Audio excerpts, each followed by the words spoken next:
very much unresolved. Israel's military has updated the number of people it now believes are being held hostage in Gaza as a result of that terrorist attack by Hamas on the 7th of October, 2 Saturdays ago.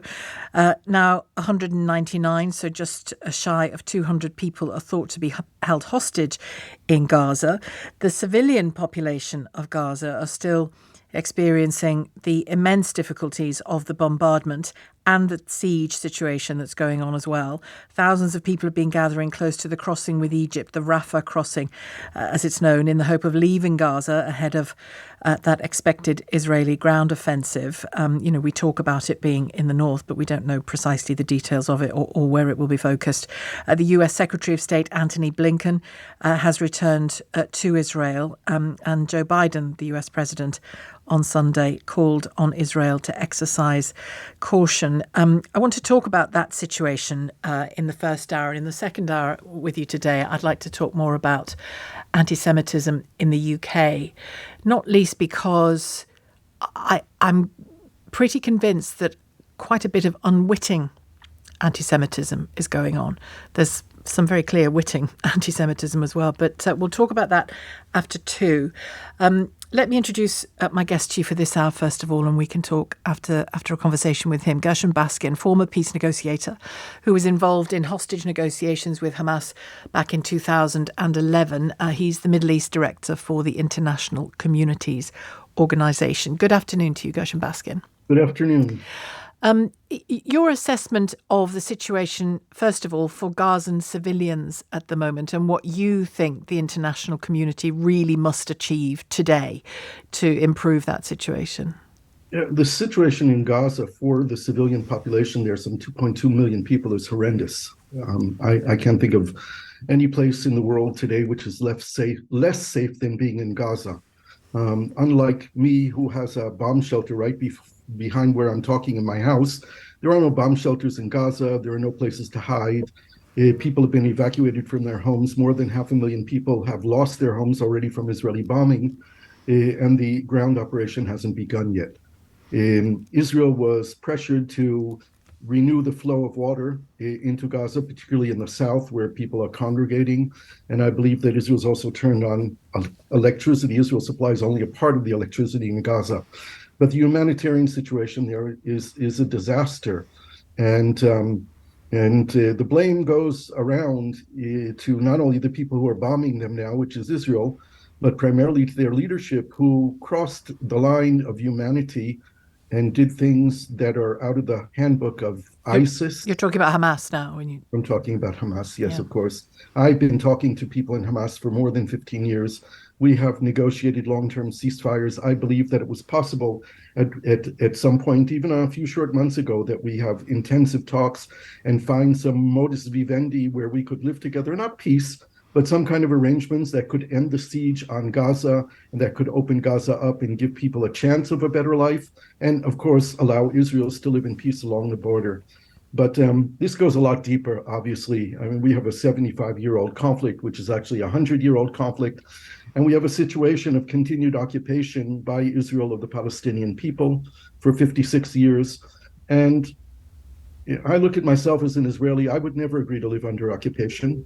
We should not be surprised when we have an explosion because the Palestinian people have said enough. We don't want to live under occupation anymore. We want our freedom. And when you say explosion, are you talking about things prior to the 7th of October, or do you include the 7th of October? In general, that to sit for so many years under occupation with the continual abuse of their human rights, with living in a cage in Gaza and living where settlers are violent and Palestinians are killed all the time, this is an unacceptable situation. This does not give license, and I don't condone in one way, any way, the horrific crimes that Hamas committed. Hamas has brought the Palestinian cause back 75 years. There's no question about it. Let me ask you about those. I mean, clearly you have a relationship on both sides. If you're a negotiator, you have relationships to maintain and to nurture. So I understand that there might be limits on what you might be able to say to us. But when you speak with, communicate with the people of Hamas, and just to be clear, you have since last Saturday, have you, since the last 7 days? Every day since last every Saturday, day, including last night. I just sent a message to someone in Hamas also. What's your understanding of their motivations last Saturday, and apart from the obvious ones of killing Jews, and what they thought they might achieve from it, apart from the obvious one of enjoying killing Jews? Look, there's a difference between what they say and what they did. What they say is that we planned a military attack against 2 army bases and we wanted to take soldiers hostage. What they did, in addition to that, was enter Israel's civilian communities through 7 different entry points. They attacked a music festival attended by 3,000 young people and butchered 200. But they didn't do that by accident, did they? Have you challenged them on that? By accident. Have you challenged them on that? That was not done by non-Hamas people. That was done by their elite military force riding in Toyota vehicles with mag machine guns mounted on them, with anti-tank weapons and rocket-propelled grenades on them, and they massacred young people who were there to a music and a dance festival. Now, there is no reasonable explanation for that, and that's why they're sticking to their story that we didn't do it. That wasn't done by us, it was done by others. But you can only be foolish. What do you say back to them when they say that? I say back to them that they have to understand now that they crossed the line and they are no longer worthy to exist or to govern Gaza. And if they don't get that message, then they don't understand reality. Now, the response I got back last night when I was having this discussion was, we're strong. We're going to surprise you. We're going to kill more Israeli soldiers. You're not going to defeat us. We're not going to raise the white flag. Now, I understand where that's coming from, but they need to face reality. There is no... there has never been the kind of intent and commitment of the Israeli side to decimate Hamas like there is today. For 18 years, we've heard the slogans, and everyone knew they were slogans. We're going to cut the head off Hamas. We've heard it all over and over again each time there's been a military. But this time they're doing it. They're doing the two sides. But now they're intent on doing it. Because on October the 7th, Hamas translated some of their frequent slogans into reality as well, didn't they? That's right. And people have been calling it Israel's 9/11s. I say this is 10 9/11s in terms of the dimension of the violation of Israel's sovereignty and the attack on civilians. And in the negotiating work that you do, it sounds like you have fairly robust conversations with these guys. Do you suggest ways in which they could step back for the sake of the people of Gaza? Because there's a lot of noise and talk about Israel stepping back for the sake of the people of Gaza. Right. Humanitarian corridors, which you all support, anything that saves people. But what do they say if you give them an alternative to this? Well, here's there are 2 alternatives that I've spoken about and I've written about it, and I've been talking to a lot of people on both sides and in the international community about. I think we have a small window of opportunity for a humanitarian release of women, children, elderly, and sick hostages in Gaza in exchange for 43 women and 190 minors who are being held in Israeli prison. All those women and minors who are held in Israeli prison are all from the West Bank, and to the best of my knowledge, none of them have murdered Israelis. Palestinian women and children you're talking about. Palestinian women and children, 43 women and 190, I don't know, they're children. They're 16, 17-year-olds. They're defined as minors. Yeah, kids. And I think that Israel could release them. I've had indications from people in the war cabinet who would support a deal like that. It would involve a ceasefire of 48 hours, maybe 72 hours in order to allow it to happen and for humanitarian aid to enter in Gaza. I think that there is a possibility for the international community to offer Hamas an exit by saying, you will leave Gaza with your weapons behind. We will establish a United Nations supported trusteeship headed by the Palestinians, the Jordanians, the Egyptians, the Saudis, whoever we can bring in, European support, American support, whoever. Rebuild Gaza, then hold elections, that kind of thing? And it would be a process that would lead to independence, like a trusteeship should. But I don't see any scenario where Hamas is left in power at the end of this war. So you talk there about what Israel might do with those women and children in West Bank prisons.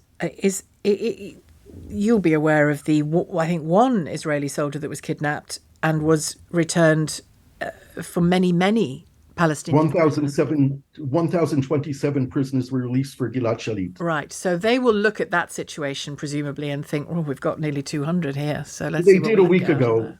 there. That's how they were talking a week ago Now? after Saturday. They were saying release all of our prisoners, about 8,000 prisoners. But that's not on the table. It was never on the table. It will never be on the table. That must really put fear into the hearts of the families of those hostages. It certainly does, because if there isn't a deal to release some of them, there will be the military ground operation, which will seek, on the basis of intelligence information, to do rescue missions. They're certainly not being kept all together. Some hostages will be freed and saved, and some will not. All their captors will be killed, that's for sure. But there's a disaster, and I don't have comforting words for the families, unfortunately. We have to prioritize saving their life wherever possible, and we have to put pressure on Hamas to release the hostages under any condition, including with a small Israeli release of prisoners. But it's on Hamas. I want to also say that according to Islam, it's against Islam to hold women and children, sick people and elderly people as hostage. It's against their own beliefs. It's against the Quran. They should have never taken them, and once they have them, they should release them. They're going to face their God in the not too distant future, and they should at least be clean of killing the few innocent people who they can still save. I wonder how much leverage statements such as the one you've just made I don't know. have in the minds of men who would do what they did a week ago. Yeah, I don't know. The people that I'm talking to are not the ones who did it. No, but They're the ones above. They're the same. politicians. They're supposed to be the leaders. Yeah. They're supposed to be concerned with the welfare of their own people, But which apparently they're not very concerned But about. it's likely to have happened on their orders, isn't it? Yeah, very likely that at least they were partners to the orders. It sounds like you are saying that Israel has no other choice now but to physically eradicate Hamas from Gaza. That Hamas hasn't yet realized that that is what they are going to do. And maybe the big talk from Hamas that you also hear from them, from the people you speak to, does that point us towards Iranian support, Lebanese support? Well, we just learned in this they've got confidence from somewhere, haven't they? We just learned in the last hour that Ismail Haniyeh, the political leader of Hamas, who sits in five-star hotels in Doha, is in Tehran now. And the Iranian Foreign Ministry issued a release saying that Hamas is willing to release all the hostages in exchange for a full and total Israeli ceasefire. Now, I think the direct Iranian involvement right now is because the negotiations that are going on, that are being led by Qatar, are not direct between Qatar and Israel and Qatar and Hamas, but the Americans are sitting there. So the Qataris are talking to the Americans to the Israelis.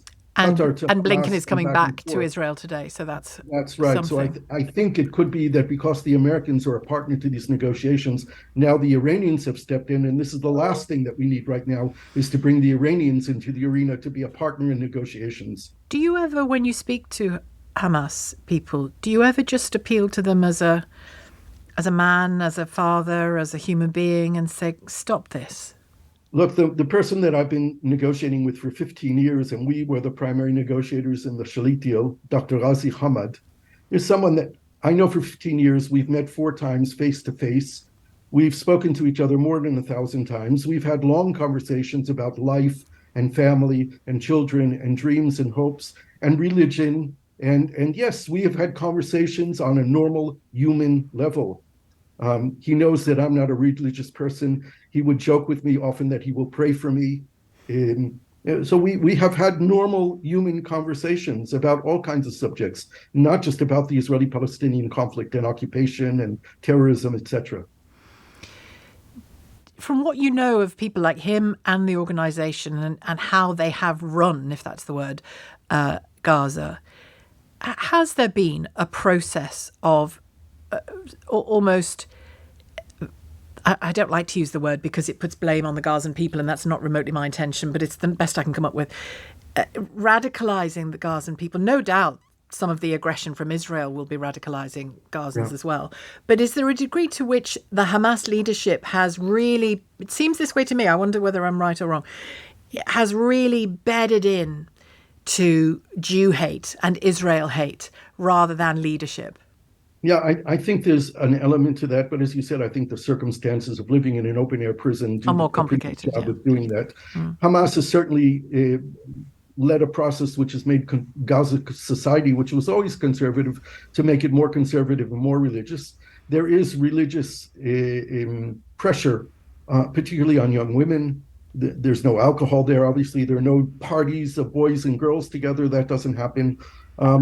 But Hamas, on the other hand, never imposed Sharia law on Gaza. And you have to wonder why. There's Islamic movement. Why didn't they impose Islamic law on the society?